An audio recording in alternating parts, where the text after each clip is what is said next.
Noble visiteur, permettez que je vous peigne le portrait du pays d'Alarian, tel qu'en sa prospérité, il attire aujourd'hui les convoitises.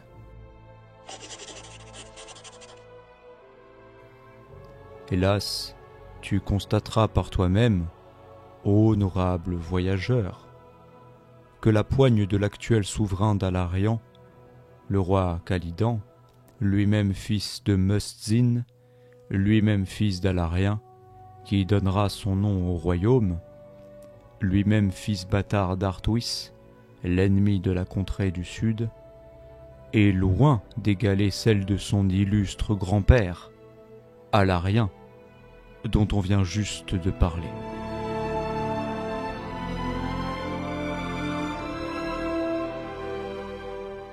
Si 3 générations ont suffi à effacer des mémoires les jours sombres que vivait chaque province avant l'unification du royaume, les intérêts mesquins et les rivalités personnelles ne vont plus tarder à compromettre l'avenir du pays tout entier.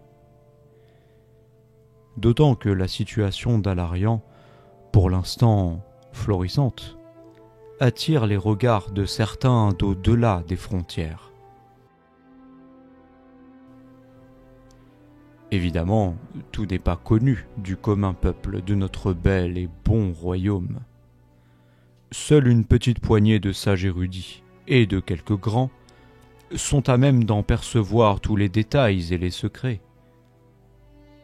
Du moins, le croient-ils.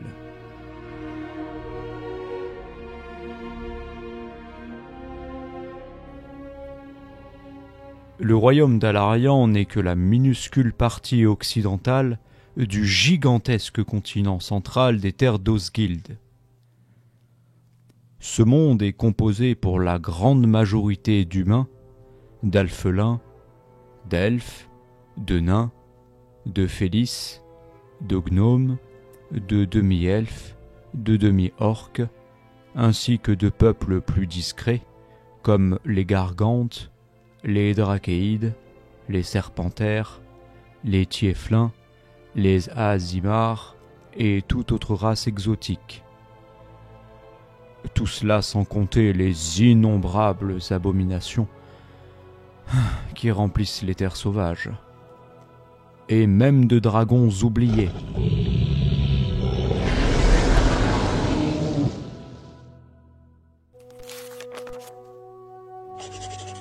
Alarian est aujourd'hui divisé en 7 provinces, étant hypocritement soudées les unes aux autres grâce à l'illustre Alarien précité, qui donnera le nom d'Alarian au royaume après l'avoir entièrement conquis et unifié. Aujourd'hui, Alarian peut être comparé à une poudrière. La belle unité politique du pays et le sentiment d'appartenir à un seul et même royaume, unis par une même communauté de destin, a fait long feu depuis la disparition d'Alarien. Alarian est devenu aujourd'hui un État fédéral, mais soyons clairs, pas une province n'accepterait de bonne grâce de faire passer l'intérêt du royaume au détriment du sien propre.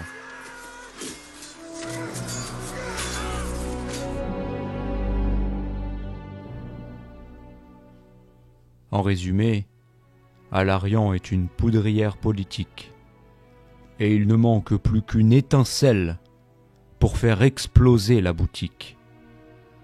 D'ailleurs, je connais quelques aventuriers qui... Bref.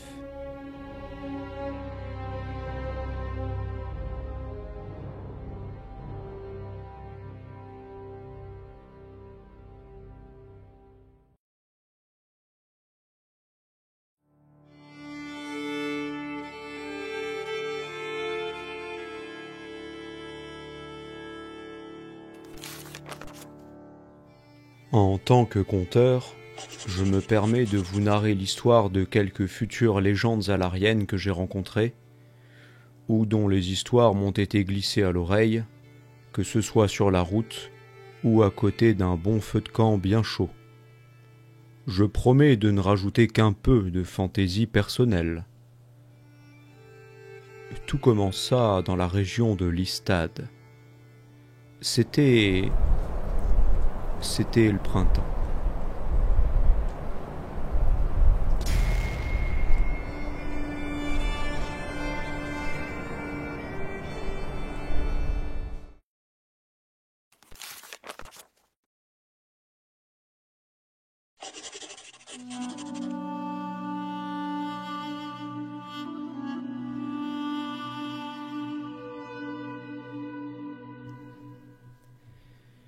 Tipako, pour commencer, est originaire de la forêt sans retour d'Ilonrel. C'est un demi-elfe à la vocation cléricale. Tipako vivait dans un plan magique intermédiaire, situé entre le plan matériel et le plan céleste, dont la seule porte d'entrée était une arche de pierre runique qu'on trouvait uniquement sur le plan matériel, à savoir à Larian. Cet enfant à la naissance divine contestée serait le fils du roi et de la reine elfe actuellement au pouvoir, mais c'est une femme du peuple qui l'aurait enfanté, suite à une malédiction proclamée directement à l'encontre du souverain, jugé vaniteux. À sa naissance, Tipako fut considéré par ses pairs comme un bâtard, un faible. Sa mère ne le reconnut pas. Au contraire, elle voulut se débarrasser de lui en l'envoyant rejoindre les rangs de l'armée elfique, menacé constamment par les créatures féeriques trop agitées de la forêt sans retour. Ses dons de guérisseur se manifestaient enfin, comme le disait la prophétie. Un jour, un mystérieux étranger originaire du plan matériel, celui d'Alarian, maîtrisant les pouvoirs de la nature, accomplit l'exploit de trouver cette cité elfique oubliée. Il venait prendre Tipako à son service, ce qu'il accepta. Tipako se promit, devant ses détracteurs, de revenir avec la pleine maîtrise de ses pouvoirs pour montrer à tous qu'il était digne de sa lignée royale.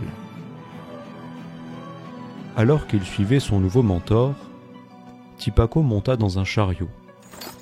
Il devait se rendre en pèlerinage au petit sanctuaire de Kerean-Hav, où il devrait y voir un signe de Denora. C'était le premier passager.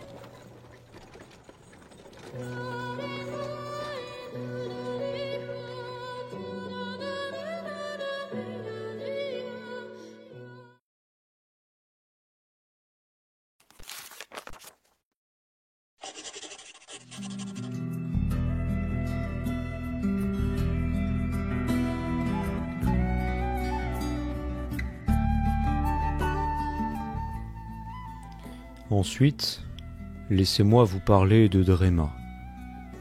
Ce fier nain est originaire de Velgen et a suivi une formation de guerrier, comme le veut la tradition. Il se distingua rapidement de ses frères d'armes et reçut l'insigne honneur d'intégrer une escouade d'élite qu'on appelle les Irréguliers.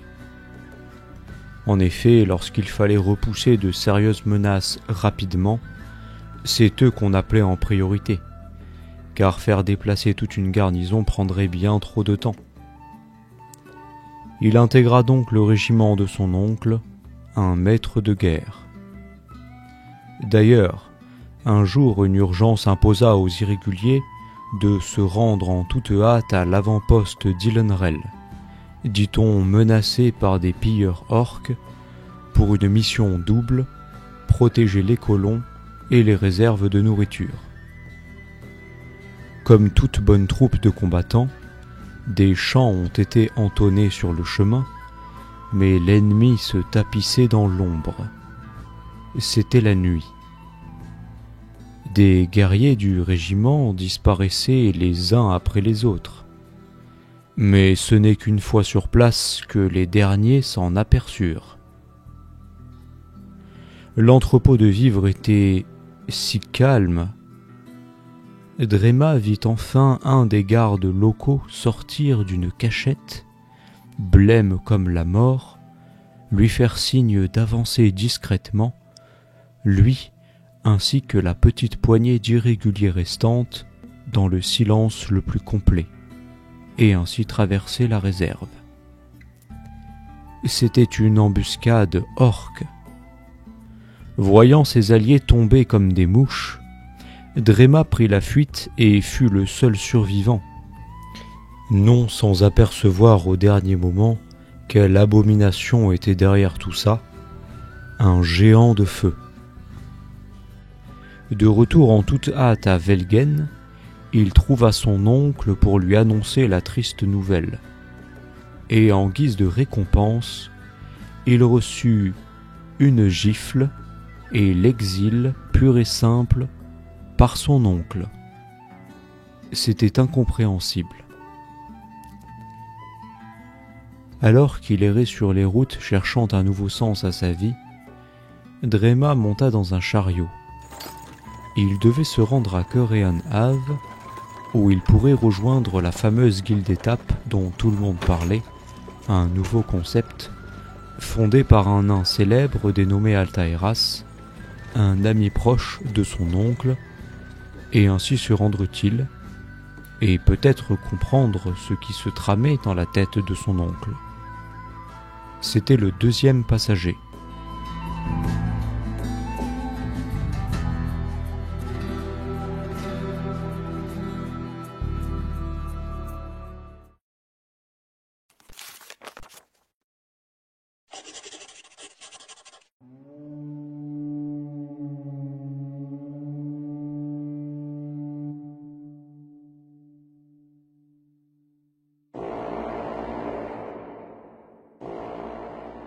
Laissez-moi vous parler à présent de Ragnar.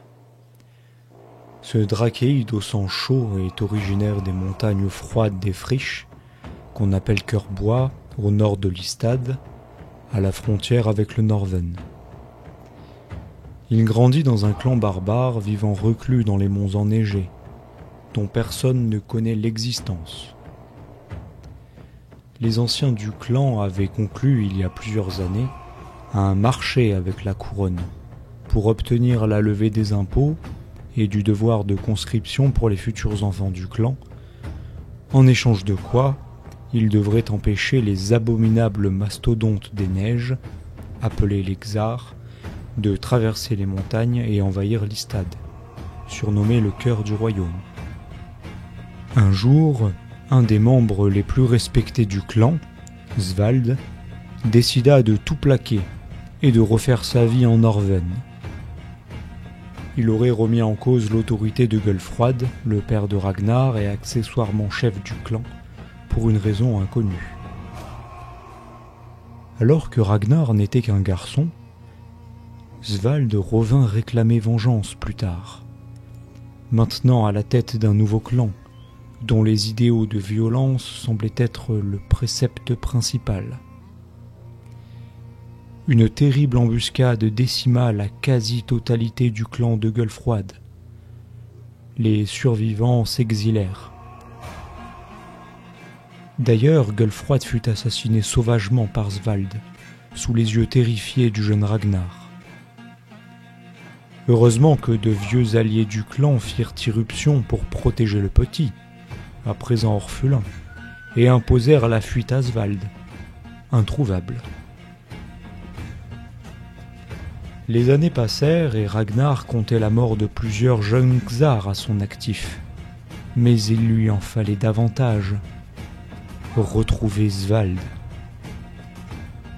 Son mentor et père adoptif le déchargea du serment de clan, d'ailleurs en pleine dissolution, car le clan ne comprenait plus assez de guerriers pour tenir l'engagement envers la couronne. Il envoya le jeune Ragnar rejoindre un ami à lui, Altaïras, à Coréan Ave. Là, il finirait sa formation. Alors que Ragnar et son mentor se firent leurs adieux, il monta dans un chariot. C'était le 3e passager.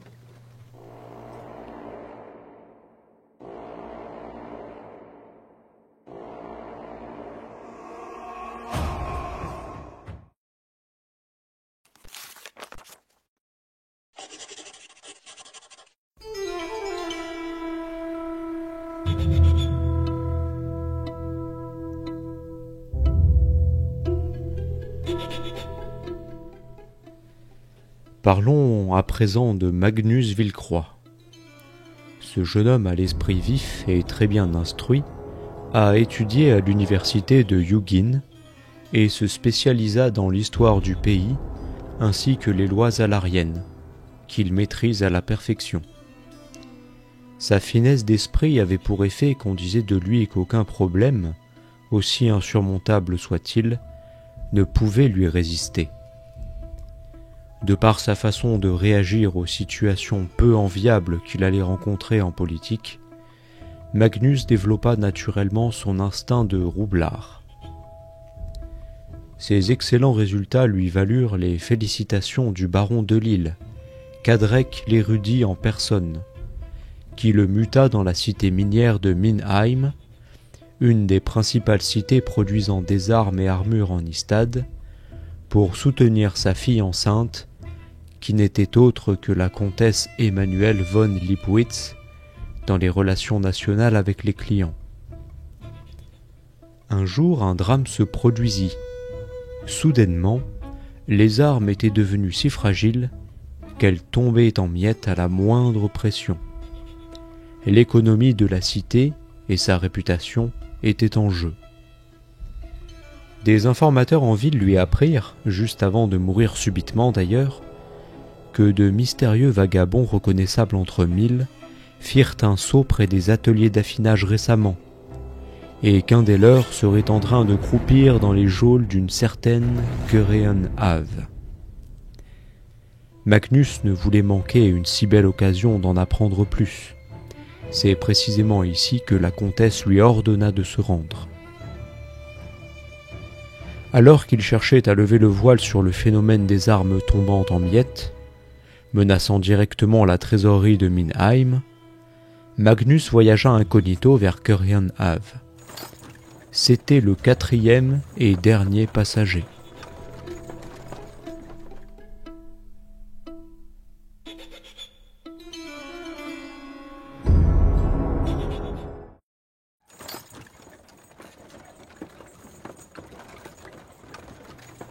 Ces 4 solitaires, maintenant unis par une destination commune, connurent plus tard d'autres futures légendes alariennes.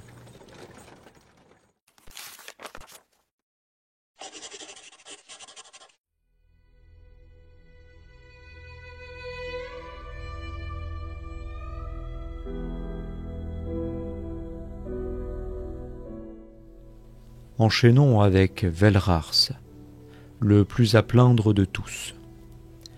Velrars est un Félis qui fut élevé par un halflin à un excellent éclaireur. Velrars ne sut la vérité sur la disparition de ses parents qu'à ses 6 ans, l'âge de la compréhension Félis, grâce à Langbouc de Pierre Plate, son père adoptif halfelin et mentor. Il comprit qu'une créature de nature élémentaire assassina ses parents, mais il ne connaissait pas les détails. Il insista pour que Langbouc le forme au combat et à la chasse, ce qu'il fit avec joie. Ensuite, ils arpentèrent les forêts et chassa sa première créature, puis ils développèrent quelques échanges commerciaux dans les villes et villages où Langbouc et lui firent halte. Ils décidèrent ensuite de s'installer dans la ville de Flanlin, au sud du Grand Lin. Les compères gagnèrent leur vie en vendant du gibier au grand souk de jour et dormaient dans la rue la nuit. Ils furent régulièrement chassés par les patrouilles locales, les qualifiant de « chats de gouttière ». Un jour, Langbouc afficha une farouche résistance et se fit emprisonner. Et ses dernières paroles furent les suivantes. « Va rejoindre ton oncle à Castelravenil, près de la frontière nord du Grand Lin. C'est un Félis du nom de Lorianosre. » Velrars réussit à échapper aux gardes, mais fut finalement banni de Flanlin, où son ami Langbouc est aujourd'hui emprisonné. De nos jours, Velrars s'est livré à lui-même. Il est retourné vers le nord et développa ses compétences de survie en forêt, vivant essentiellement de chasse et de troc. il noie aujourd'hui son chagrin dans l'alcool bon marché. Bien décidé à remonter la piste de l'élémentaire meurtrier et apprendre ce qui est arrivé à ses parents, il se dirigea vers Castel Ravenil, le fort, où il devait rencontrer son oncle Lorianos, un Félix.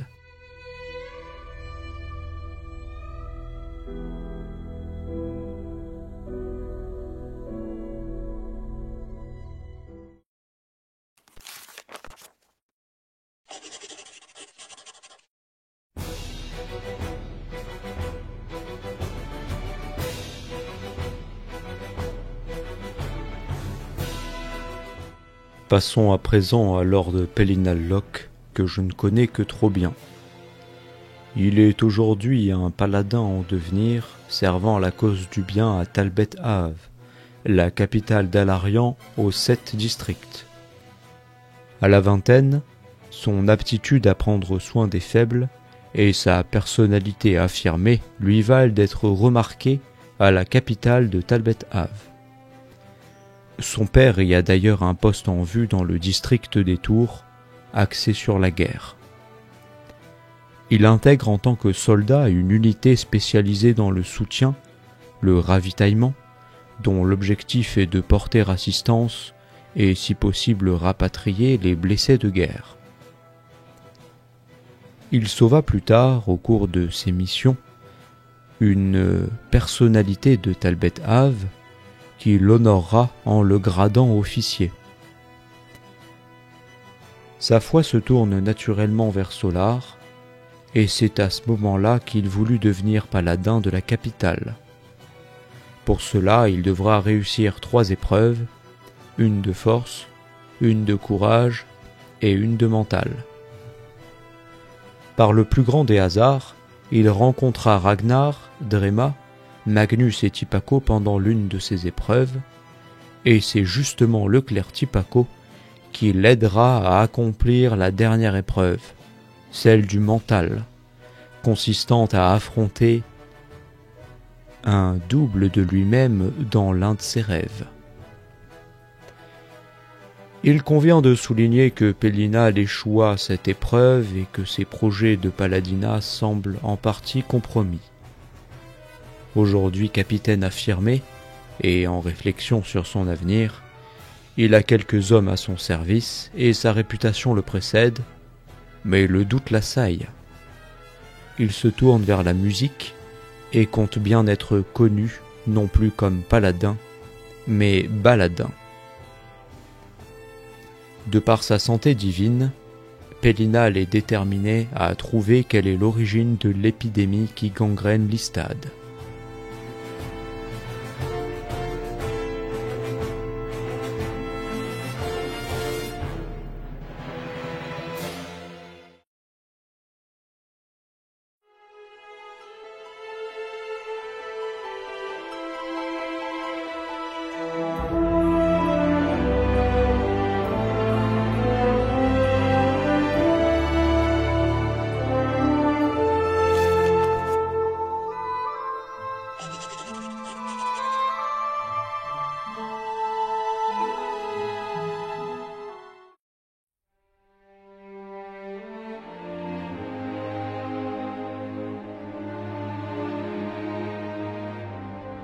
Nous partons donc en direction de Kirian Ave pour des raisons personnelles.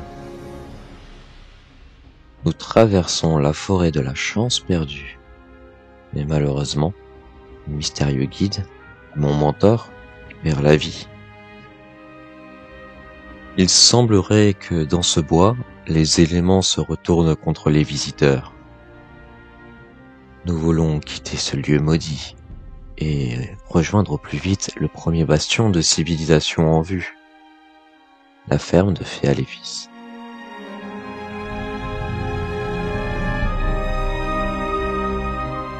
Nous libérons les habitants d'une attaque de gobelins. Livrés à nous-mêmes, mais guidés par la force de vie que Denora nous accorde, d'un commun accord, nous prenons les armes ensemble pour la première fois contre ces menaces ignobles venues tout droit des ténèbres.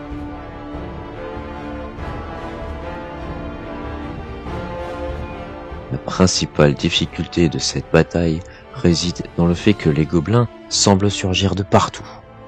Denora m'en est témoin. Un enfant suspendu à un mât, un gobelin à ses trousses. Un autre tentait de mettre le feu à l'étable. Un autre cherchait à forcer la porte du bâtiment principal, maintenu difficilement par une dame âgée, et un autre gobelin descendait malicieusement dans un puits, alors un enfant s'y était caché. Nous pensons avoir mis en déroute la bande de maraudeurs, mais leur chef, un chaman dangereux, sera notre ultime épreuve. Magnus faillit perdre la vie dans tout ce chaos. Mais Denora avait besoin de lui vivant.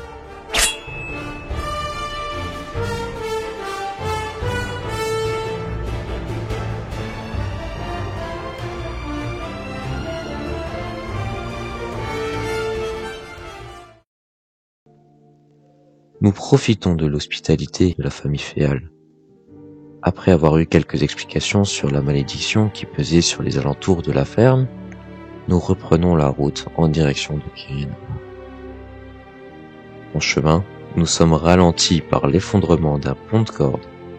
Mais qu'est-ce que cela après un combat mettant notre vie en jeu ?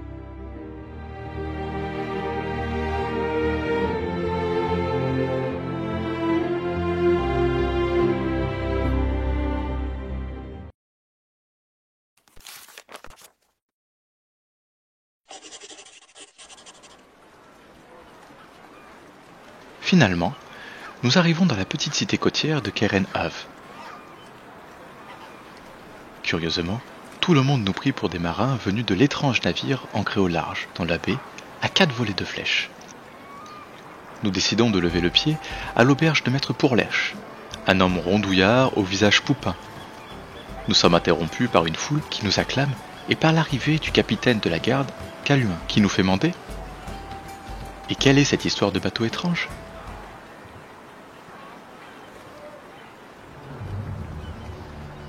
C'est Astrakhan, le bourgmestre de Keren, qui nous convoque. Il nous engage pour enquêter sur la présence d'un navire noir ancré au large qui inquiète les habitants, la Nef des Sombres. Alors que la plupart des soldats de la milice locale ont dû s'absenter pour repousser une attaque de créatures loin d'ici.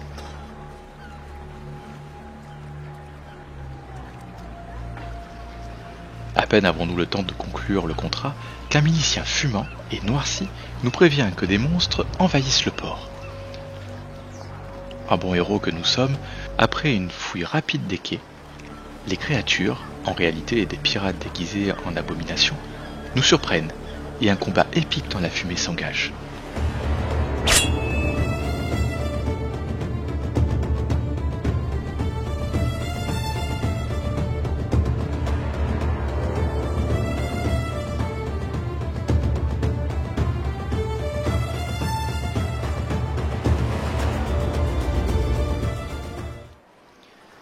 Alors que nous tombons presque sous les coups ennemis, ces derniers battent en retraite. Puis, un jeune garçon nommé Argis sort de sa cachette et nous annonce avoir tout vu depuis le début. Il semble être une précieuse mine d'informations. Il nous loge dans sa petite étable et nous en profitons pour récupérer nos forces. Les créatures courent toujours. Désireux de lever le voile sur le mystère du navire sombre qui menace la cité, nous tentons de quitter discrètement Kerenhav en vain, car la milice manque de peu de nous mettre la main dessus. C'est dans un vieux poutre que nous naviguons, celle du Bel d'Argis. Le voyage n'est pas de tout repos, car une tempête agitant la mer se lève, nous donnant le mal de mer et provoquant de sérieux dégâts.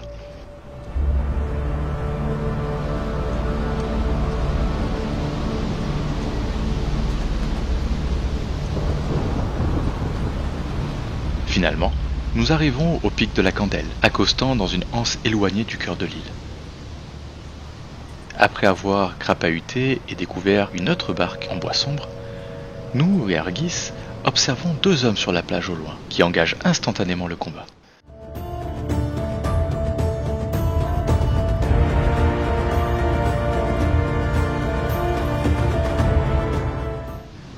Nous en sortons tous les 5 indemnes.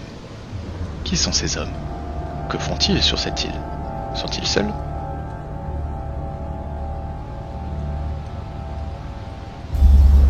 Après avoir atteint le sommet du pic, nous découvrons une entrée secrète taillée directement dans le pic de la candelle. Nous entrons et tombons sur un groupe de bandits célébrant leur dernier casse. Nous les neutralisons.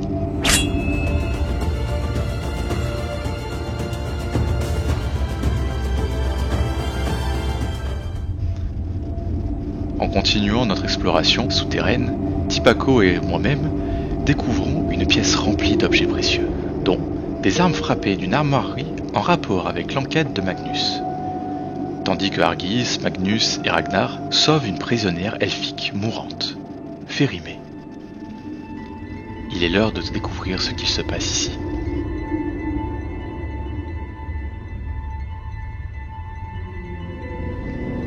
Après avoir confié la jeune elfe à Argis, nous continuons de fouiller les tréfonds du donjon. Nous neutralisons un bandit tombé droit dans notre embuscade. Puis Ragnar, impatient, enfonça la porte du chef demi-orc Oftrak. Un combat difficile survit. Tipako tenta en vain de garder en vie Ragnar, qui se sacrifia héroïquement pour la survie du groupe, oscillant sans cesse entre vie et mort. Magnus réussit à mettre hors d'état de nuire l'acolyte du capitaine, tandis que moi-même, votre serviteur Drema, asséna le coup de grâce au chef Oftrak.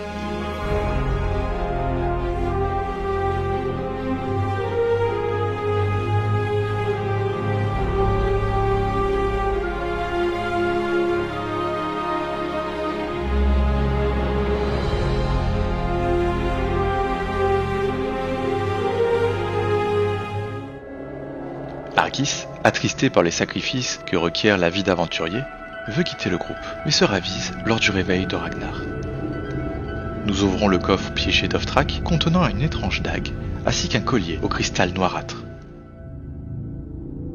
Finalement, nous déposons la prisonnière inerte sur une couchette, puis attachons à son cou le collier au sombre cristal.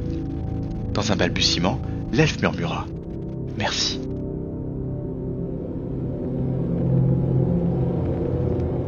Terminant de fouiller le tréfonds du donjon, nous découvrons une porte mystérieuse infranchissable.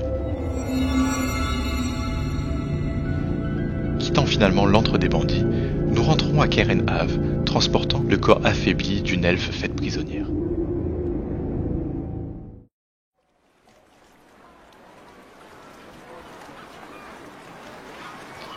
Tout est désert. C'est une milice agressive qui nous accueille. Après un pourparler tendu avec la milice et Astrakhan, la situation revient à notre avantage. Le corps de l'elfe est amené de toute urgence à la chapelle de Denora, sanctuaire où Tipako devait y faire son pèlerinage, tandis que la population fête notre victoire à l'auberge. Magnus profite de ce moment creux pour rédiger son rapport à la comtesse, tandis que nous autres nous reposons à l'auberge pour écouter le magnifique chant que la mère d'Argis nous a préparé. S'ensuit une bonne nuit reposante.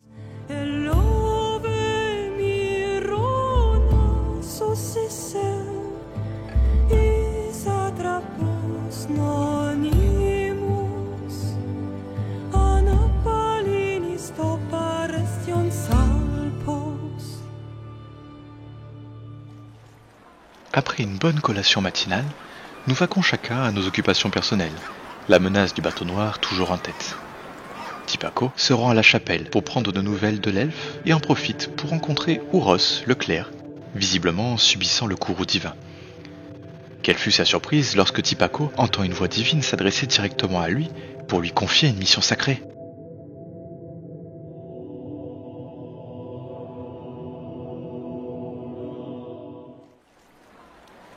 Pendant que Tipako est occupé dans la chapelle de Denora, Ragnar, Magnus et moi-même rendons visite à Altaeras le Brillant. Nous apprenons que les Sgars est un peuple de géants cannibales du froid, et qu'Altaeras est en réalité un ancien compagnon d'armes de mon capitaine, et accessoirement mon oncle, celui qui m'exila, et qu'il semblerait vouloir faire fuir les nains de Welgen.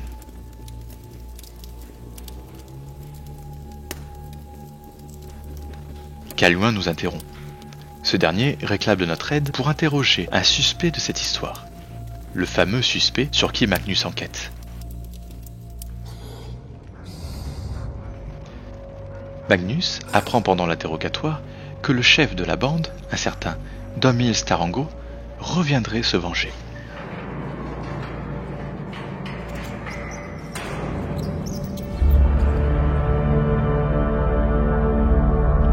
Nous nous rendons à la chapelle, car l'elfe Férimée serait enfin debout, et nous finissons la discussion à la taverne avec elle.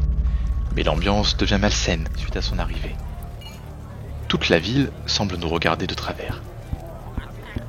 Férimée serait une érudite exploratrice en quête d'un liquide magique noir dont sa vie et celle de son peuple dépend, présent une certaine quantité d'ordre réel dans les souterrains secrets de l'antre des bandits. Nous engageons à l'aider à finir sa mission. Et nous nous reposons.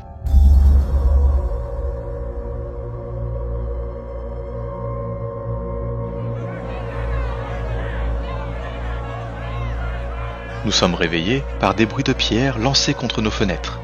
La population est enragée et cherche à nous causer du tort. Nous prenons la fuite. Nous échappons de justesse à nos poursuivants par voie maritime pour accoster de nouveau au pic de la Candelle. Férimée débloque magiquement la porte et nous entrons dans un souterrain obscur.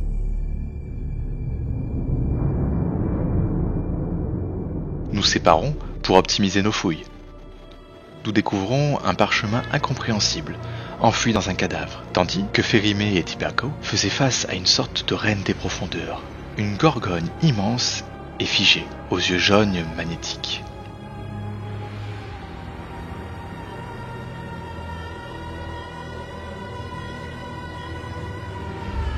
Nous continuons l'exploration et découvrons des fresques rupestres grandioses.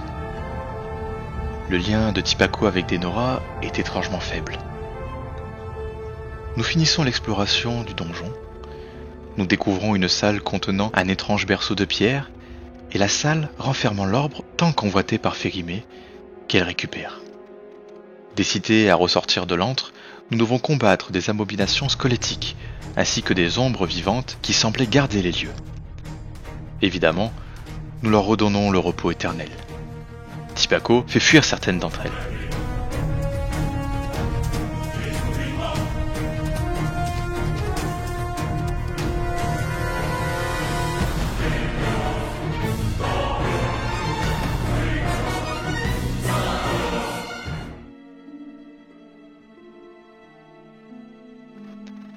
Sur le point de quitter les lieux, Argis est assassiné par une ombre qui bondit de l'obscurité. Un chouin cornélien se présente à nous. Retirer l'artefact maintenant la prison de la Gorgogne pour sauver Argis, ou bien le laisser périr pour contenir le monstre.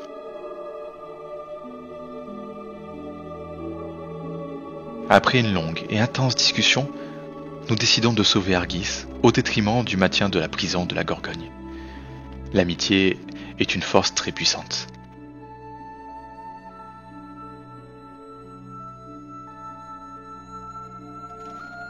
Les retrouvailles sont chargées d'émotions, mais Argis semble avoir perdu la mémoire.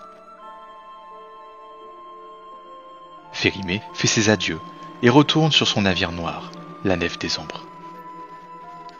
Nous souvenons encore du rictus malsain sur le visage de la Gorgogne alors que nous quittons les lieux. Allons-nous enfin sortir tranquillement de ces lieux maudits ?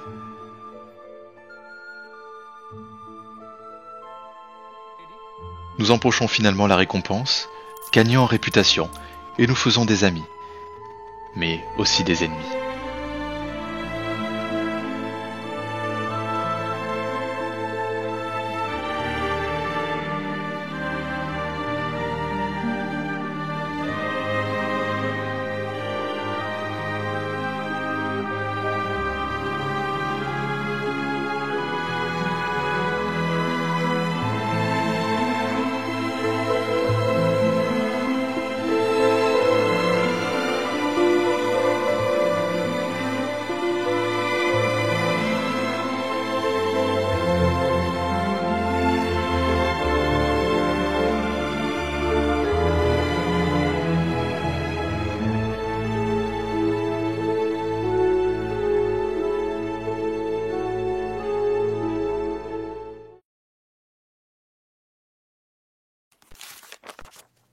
Toujours à Kerean, ils reçurent également un nouvel ordre de mission de l'acolyte Ouros, car la garnison de Kerean revint plus ravagée que jamais, parce que les animaux sauvages se seraient attaqués désormais aux êtres civilisés, d'après les témoignages. Il fallait mater au plus vite cette sauvagerie.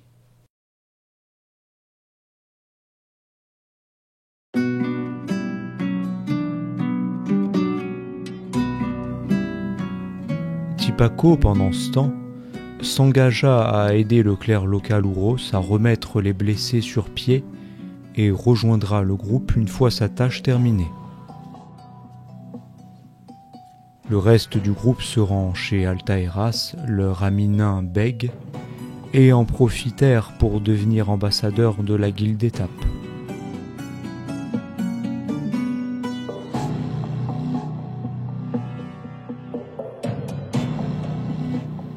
Le coursier Beko, le faucon d'Altaïras, revint et rapporta un message noué à ses pattes.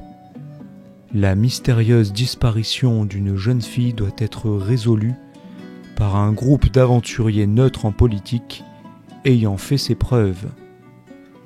L'occasion pour Altaïras était toute trouvée. Direction le château de la baronnie des Roquesaltes, en Grand Lin, à l'autre bout du continent.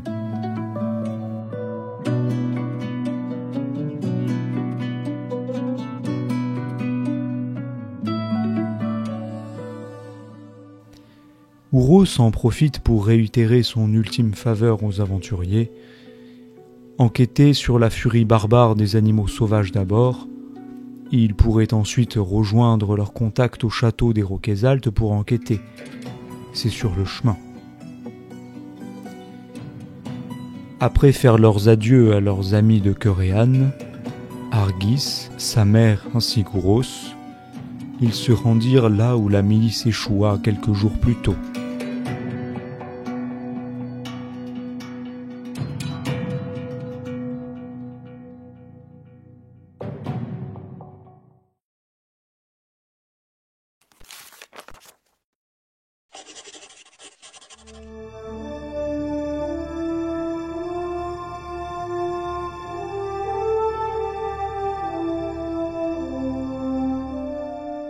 Pendant ce temps, un paladin en devenir, Pélinal, vivant à la capitale de Talbet Ave, devait prouver sa valeur et réussir 3 épreuves pour mériter le titre de paladin. C'est mon histoire contenue dans les registres royaux. Nous étions 3 rivaux, princesse Gemalia, 4e princesse de la capitale, ainsi que Mélos Losas, le fils du district des Hauteurs, et moi-même, fils du district des Tours. D'après nos commanditaires, un seul d'entre nous serait totalement victorieux. Pour accomplir ces épreuves, mon père instructeur me prêtera l'épée divine nommée Justice, ayant appartenu à ma défunte mère.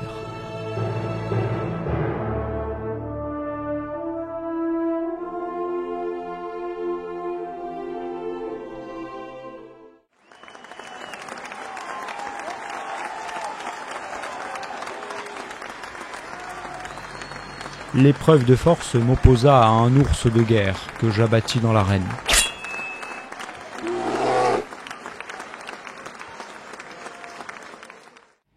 L'épreuve divine m'emmena dans les profondeurs d'Yfonde pour trouver ce qui causait le comportement impie des animaux.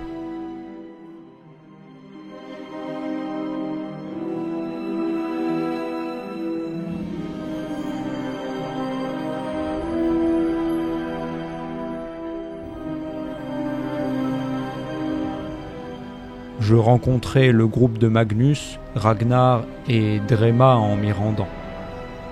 Ils avaient reçu le même ordre de mission, semble-t-il, et partiraient ensuite en direction du Grand Lin. J'acceptai de prêter un peu de ma force de frappe au groupe, car ils m'en supplièrent, pour bannir la sombre menace que la milice de Kerean semblait davantage avoir subie qu'anéantie.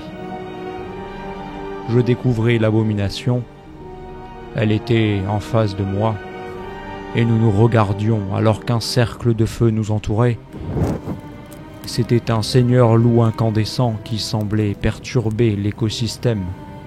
Une aberration des abysses probablement invoquée depuis un autre plan maléfique.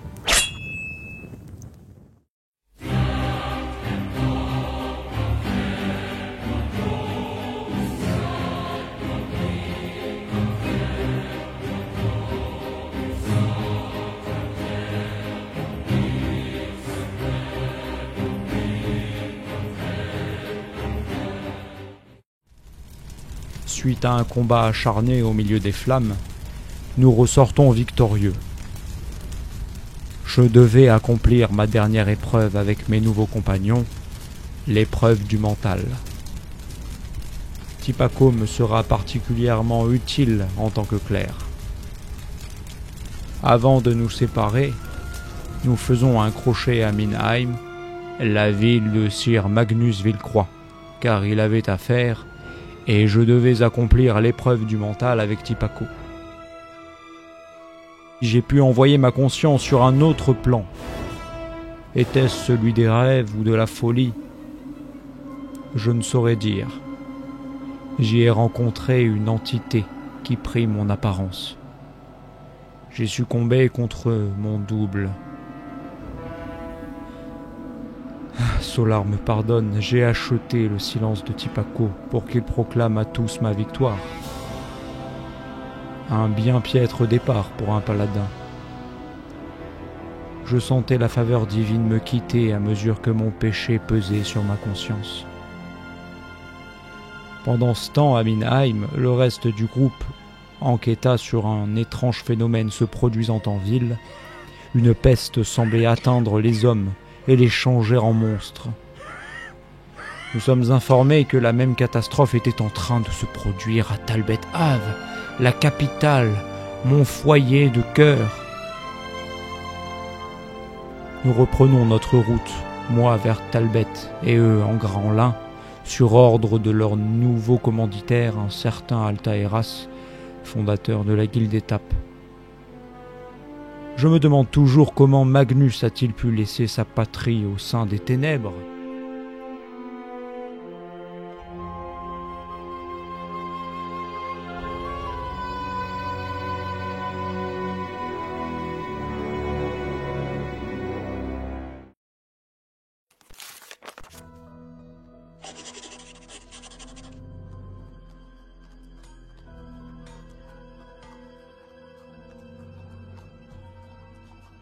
Nous étions encore sous l'effet de l'adrénaline procurée par ce dur combat contre le loup. Lorsque nous arrivâmes à Minheim, je dois dire que la situation y avait quelque peu évolué depuis mon départ. L'atmosphère y était en effet très tendue. D'une part, des troupes de la capitale stationnaient tout proche de la ville. D'autre part, une mystérieuse épidémie sévissait et emportait la garde.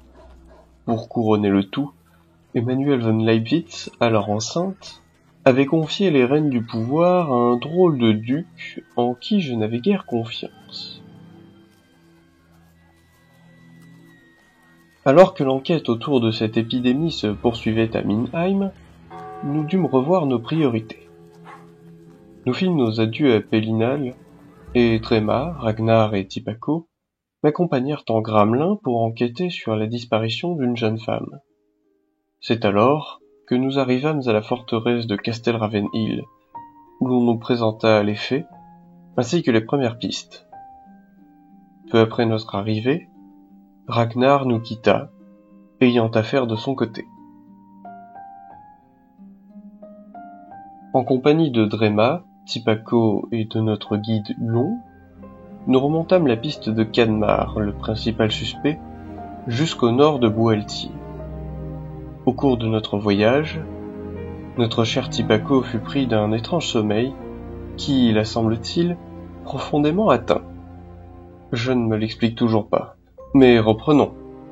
La piste nous mena au pied d'un majestueux être vraisemblablement millénaire. C'est à ce moment-là que les premières dissensions apparurent entre Huon et nous au sujet de Cadmar. Huon n'eut d'ailleurs jamais connaissance de ce qui se produisit au pied de cet arbre.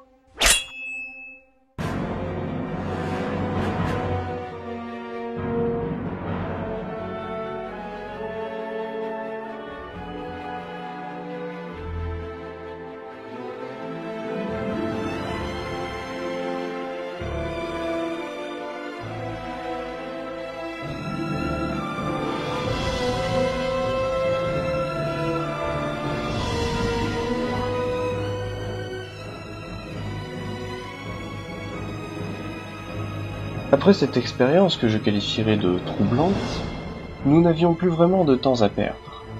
Nous interrogeâmes un maximum d'habitants de Mascombe dans l'espoir d'obtenir des informations sur la bête qui fauchait toutes ces vies. En nous rendant à la grotte d'un ancien capitaine, dans une clairière retirée, nous fûmes interpellés par une émouvante mélodie. Mélodie qui par la suite donna quelques sueurs froides à mon fidèle compagnon Drema. Car je n'étais, disons, moi-même plus en capacité de me défendre.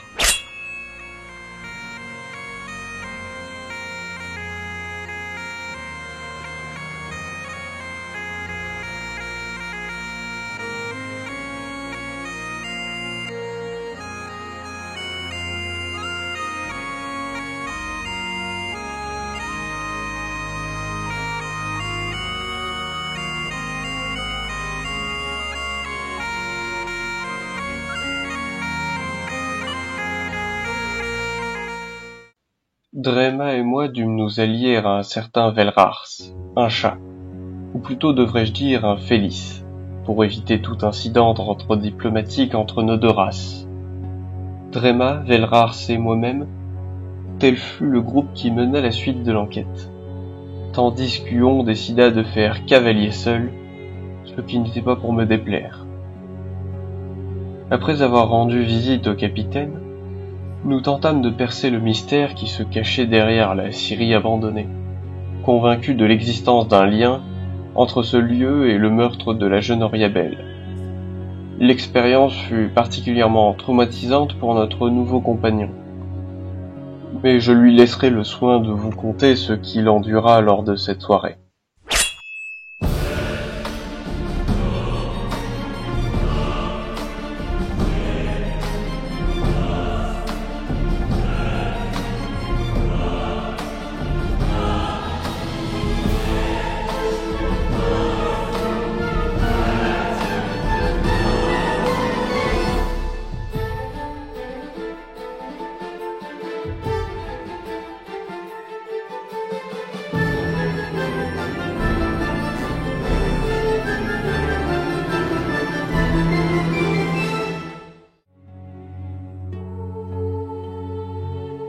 Nous poursuivîmes notre porte-à-porte pour interroger de nouveaux villageois. Cela nous permit de comprendre le rôle de la Scierie dans toute cette affaire. Nous profitâmes de l'occasion pour découvrir les lieux du dit crime dans une petite forêt enchantée. De manière totalement fortuite, nous y retrouvâmes un vieil ami, mais cette fois-ci, les rapports de force étaient quelque peu inversés. Hélas, la suite des événements fut indépendante de notre volonté.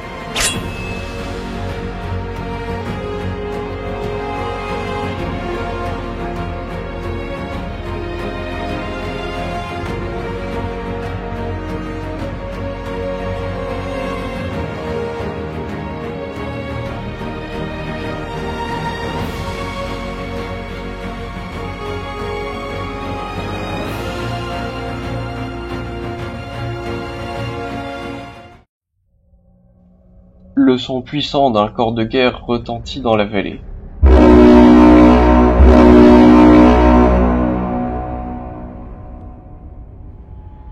Cela sonnait la fin de la traque, ce qui ne nous arrangeait pas vraiment.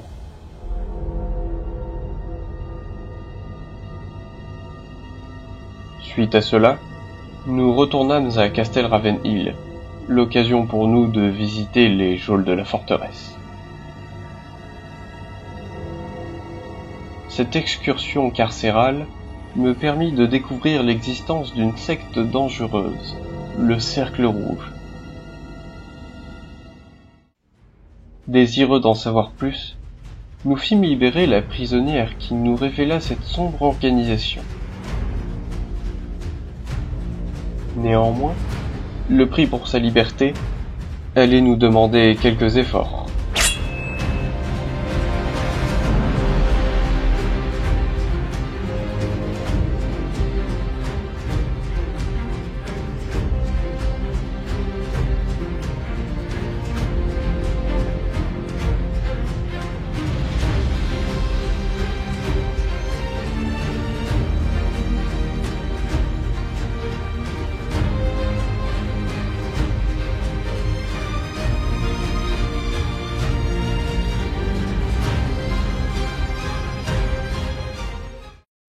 Notre compagnie fut ensuite conviée au festin de Castel pour célébrer l'arrestation et l'incarcération du principal suspect.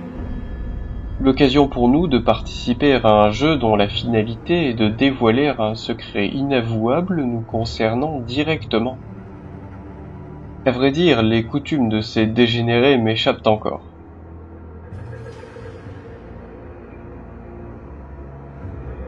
Cadmar, lui qui était placé sous haute sécurité, fut interrogé. Avec une épée de Damoclès sur la tête, qu'allait-il dévoiler à ma meurtre et Huon?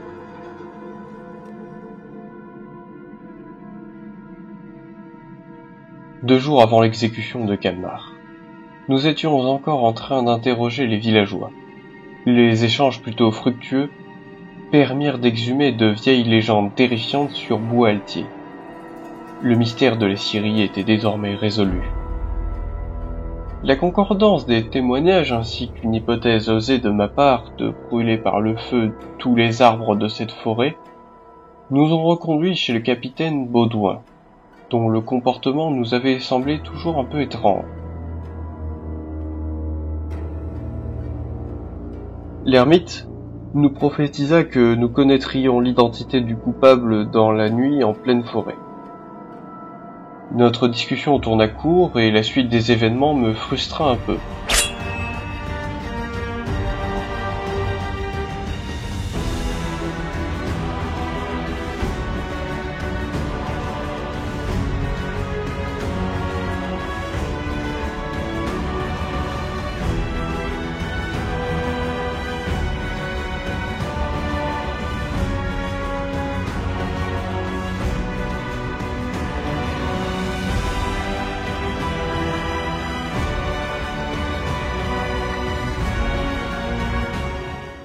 L'arrivée de Huon fut une surprise.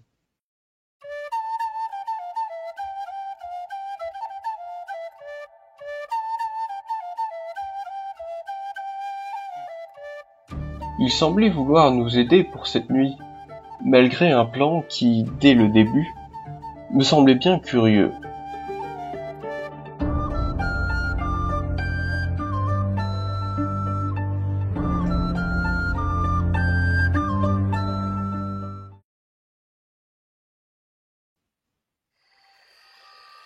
J-1, avant l'exécution du principal suspect, Cadmar, qui croupissait alors dans les geôles de Castel Ravenhill. Nous avions un objectif clair. Huon nous avait donné rendez-vous, mais il ne s'y présenta pas. Nous prîmes la décision de traquer la bête sans lui, selon le plan qu'il nous avait suggéré un peu plus tôt. Le plan était le suivant. Nous séparer pour couvrir un large périmètre et traquer l'éventuel ours-garou dans une zone bien spécifique de la forêt de Bois-Altier. Quelle erreur de notre part! Cette promenade forestière faillit me coûter la vie. Sérieusement blessé, je n'ai dû mon salut qu'à un départ d'incendie que j'ai moi-même provoqué pour alerter mes compagnons. Suite à cela, nous changeâmes nos plans. La possibilité qu'Huon soit derrière cette tentative de meurtre était bien réelle.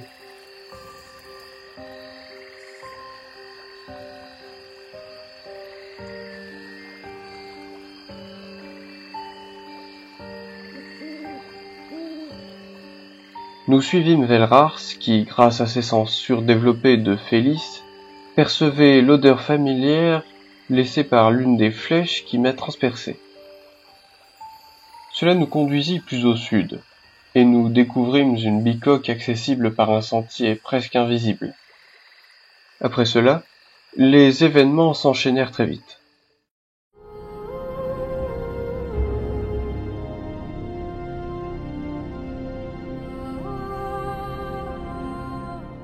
Nous retrouvâmes Huon dans sa cabane.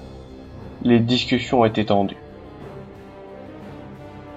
Finalement, nous dûmes le neutraliser.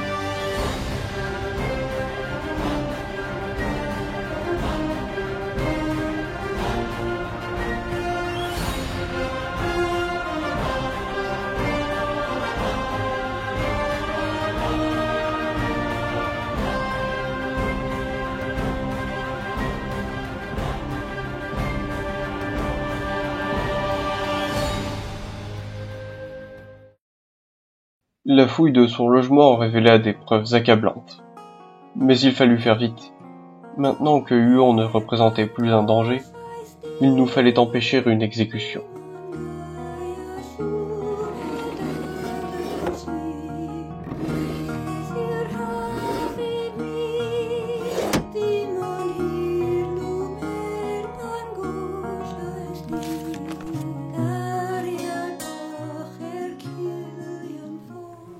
Ce qu'il ne savait pas, c'est qu'Huon avait tout manigancé depuis le début. Élevé par des loups, son instinct de survie l'obligea à faire porter la rapière à quelqu'un d'autre. Ce Cadmar, car il faisait le coupable idéal. Que dire de plus ?